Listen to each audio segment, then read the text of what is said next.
दोस्तों, मैं ज्ञानमती त्रिपाठी अपने यूट्यूब चैनल पे आपका स्वागत करती हूँ। आज मैं आपको एक कजरी गीत सुनाने जा रही हूँ। आपको अच्छा लगे तो कमेंट में जरूर बताना।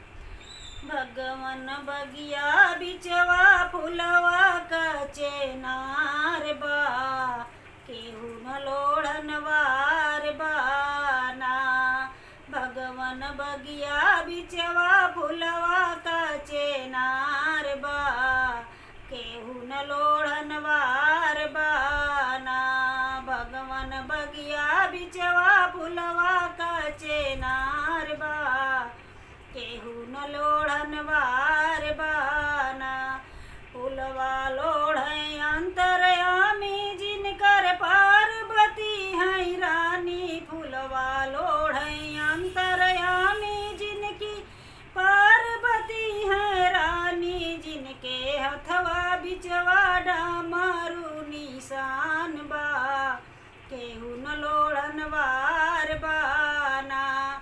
जिनके हथवा बिचवा डामरू निशान बा, केहू न लोढ़न वार बाना।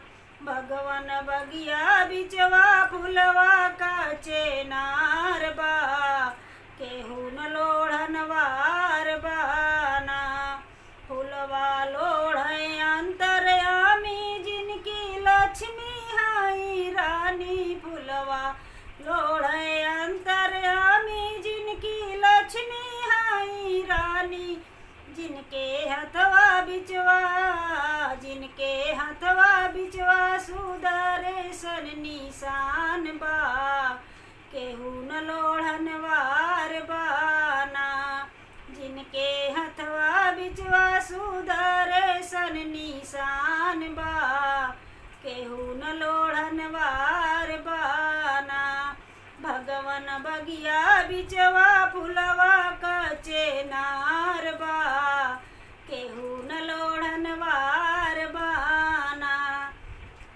फुलवा लोढ़े अंतरयामी जिनकी राधा हाई रानी। फुलवा लोढ़े अंतरयामी जिनकी राधा हाई रानी। जिनके हथवा बिचवा मुरली निशान बा, केहू न लोढ़न वार बाना।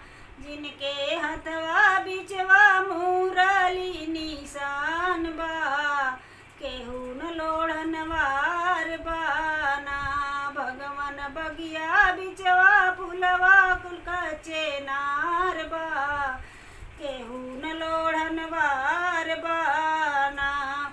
फुलवा लोढ़े अंतरयामी जिनकर सीता हाई रानी। फुलवा लोढ़े अंतरयामी जिनकर सीता हाई रानी। जिनके हथवा बिचवा धनुष निशान बा, केहू न लोढ़न वार बाना। जिनके हथवा बिचवा धनुष निशान बा, केहू न लोढ़न वार बाना। भगवन बगिया बिचवा फुलवा कचे नार बा, केहू न लोढ़न वार बाना। भगवन बगिया बिचवा